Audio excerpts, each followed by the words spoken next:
The company, Glow and the other guys, they're not publicly traded yet, but they are still making a lot of their revenue from data, voice calls.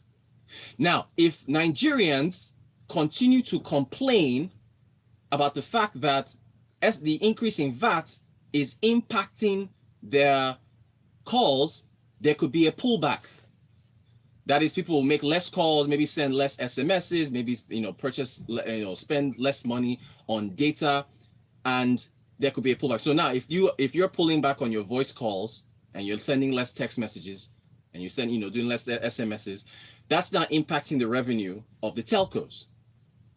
So if you pull back on your calls, you're impacting the revenue of the telcos. That now impacts taxes going to the government. That also now impacts the ICT telecoms, which now impacts ICT.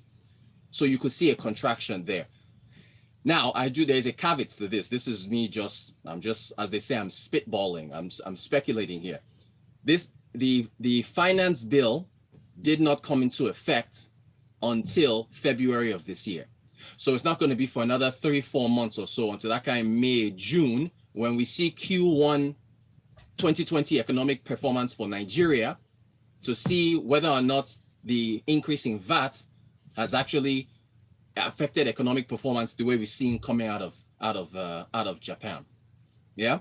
Now, we're expecting Q4 economic performance to be coming out, economic numbers to coming out. I think it's going to be in line with what we've seen for the prior year, where we've averaged about 2%. Yeah. So festive period, all of you were making lots of phone calls during the festive period. You're calling your family, wishing them Merry Christmas, sending text messages, party after party, dirty December, and all that stuff. Nobody was thinking about pulling back on phone calls. So the festive period, that will pretty much push things up. So everything I've just said is for us to look ahead to the first quarter of the year. That is where we are now, to see how VAT has affected things. However, if we look at what's happened in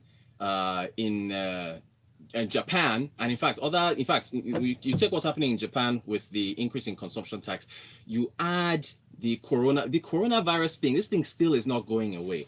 I think it's now 60,000 cases now of infections.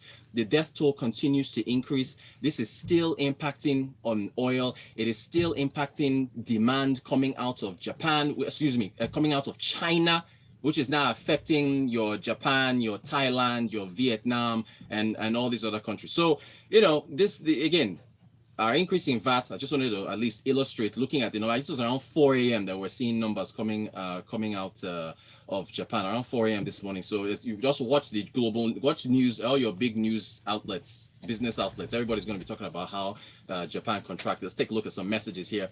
Yinka says, a day we claim to celebrate and yet no holiday was declared. Is that one a day worth celebrating? See, 2021, this nonsense got to stop. Rotos, mine cost me 60K and I'm not happy this morning. Yinka, what are you referring to? Okay, Rotos, I was mad when I saw this VAT charge on calls. See, Yinka is referring to the calls, now the VAT.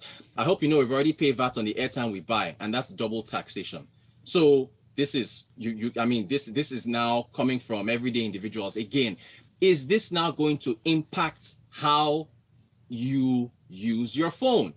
And if you use, again, just watch, if the Yinkas of this world that now decide that they want to pull back and not make as many phone calls, that's going to impact the telcos revenue, that's going to impact GDP coming from the ICT sector, non-oil, and so on. There's a ripple effect, and this is the fascinating thing about economics and seeing all these things happening in real time. How these decisions affect individuals, and how Valentine's Day, okay, Yinka. So Yinka spent 60K on his own Valentine. I saw a Nairametrics estimated that Nigerians spent 45 billion naira on Valentine's Day. I don't know. I haven't read the article yet, but Yinka as a family man is employed. I don't know how much as far as individuals and so on and so forth spent, but they estimated that it was 45 billion. But Yinka, your 60K went well. I'm sure the madam was very, very happy with that.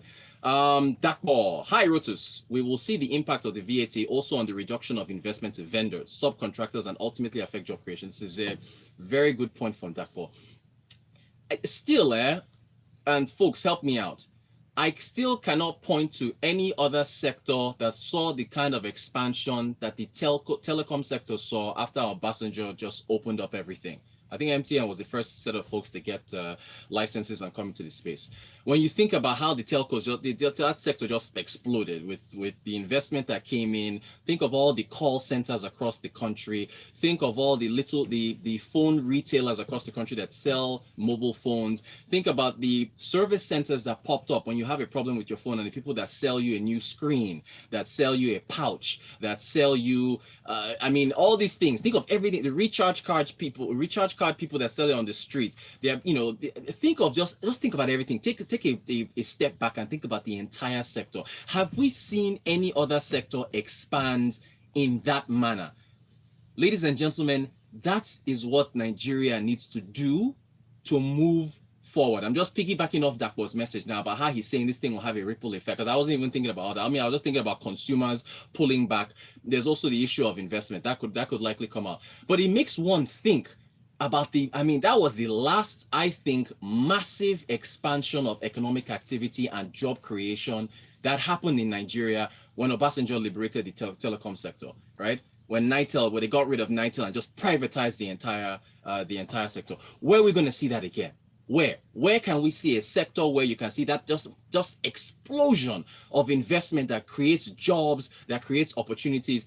Anyway, the tax matter, VAT and so on, it continues. Speaking of which, the new executive chairman of the Federal Inland Revenue Service, Mr. Muhammad Nami, has blamed non-discretionary tax waivers, since we're talking about taxes, illicit financial outflows, and high overhead costs for the organization's failure to meet its tax revenue targets in recent times. The only thing I can speak towards is the tax waivers, right? We've had the pioneer status to certain companies, where there are certain companies that don't have to pay tax for X amount of years. And he's saying that in addition to a number of other things, remember, Babatunde Fowler, the former head honcho in charge of the FIRS, he was, his term wasn't renewed, although he had a lot of things that he wanted to do, and he wasn't able to complete that. And now the new man in charge, again, Mr. Mohammed Nami, is now saying that these are the reasons why.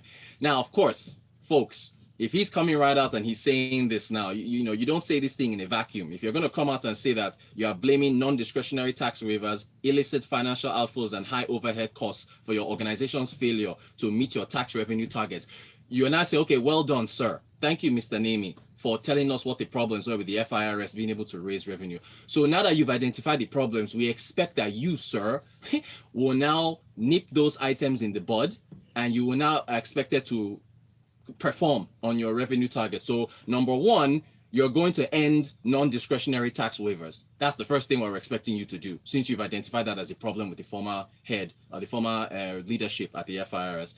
We're expecting you to cut off illicit financial outflows and your high overhead costs. What does that mean? If he's saying that high overhead costs were part of the reason why the FIRS didn't perform, are you saying, sir, that you're gonna cut jobs? Are you gonna cut jobs at the FIRS?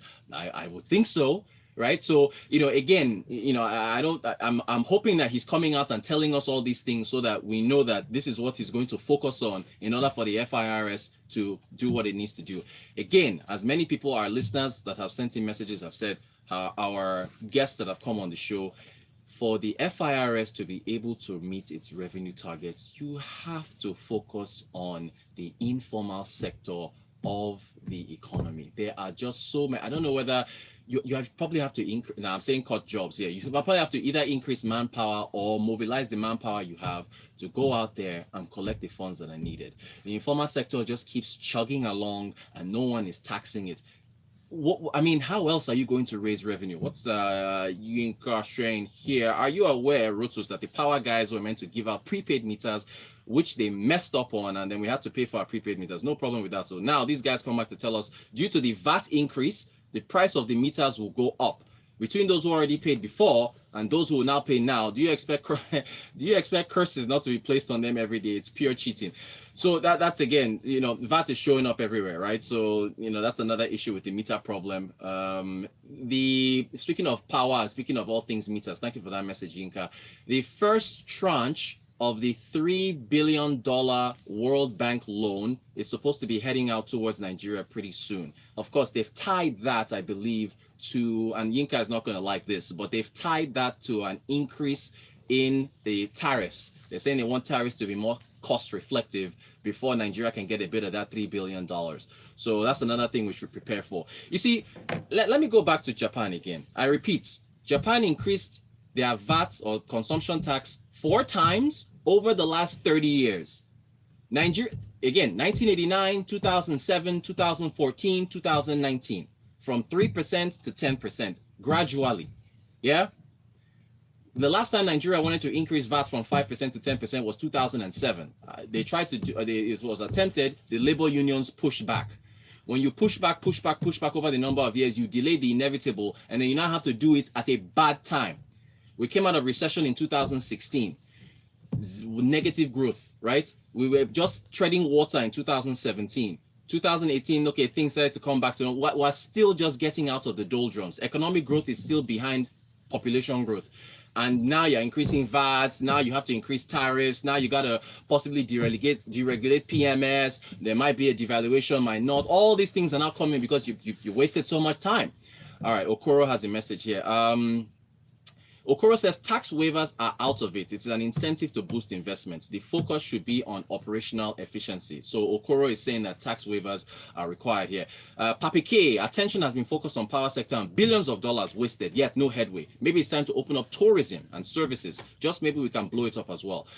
Just shut this man up and his excuses, I beg. You want FDI inflows, but you don't want pioneer status waivers. Sack him already. He has nothing to offer, obviously. Papi K, he just came in now. Chill, Papi K. He just came in. Miss Chen says salary is not the only makeup of overhead. That's a good point. Thank you for that. That is a good point. Who else here? Okay, do attach your names to your messages. The transportation sector has the potential to increase. Okay, Ayodele, thank you for sending your message. The transportation sector has the potential to increase revenue for government and private investors, just like telecoms have done for the nation. Water transportation can inspire a needed disruption. Speaking of which, in fact, we're running out of time. Ayodele, thank you for that message. There's some gist. Oh, should I drop this gist now? So you know what's been happening with, now this is allegedly, let me just drop this gist, we'll go into it tomorrow. There's a new ride-hailing car service that just came out. David Hundeyin, he's a famous journalist that has written for everybody, Business Day, The New Yorker, Quartz. He alleges in a tweet that this new ride-hailing service that just came out is actually being owned by the same people who have been dropping bans on the other ride-hail. Okay, we're out of time. You know, Mazino is in this morning. He's giving me the air traffic control signals that we're out of time. But we'll get into that. Just I'll share the tweet. You guys should take a look. Maybe we'll talk about that tomorrow. Thank you for your messages, Miss Chen, Papi K, Okoro, Yinka, Ayodele, everybody else. Business Express soon at 8.1. We're signing out. We'll catch you guys tomorrow. Thank you.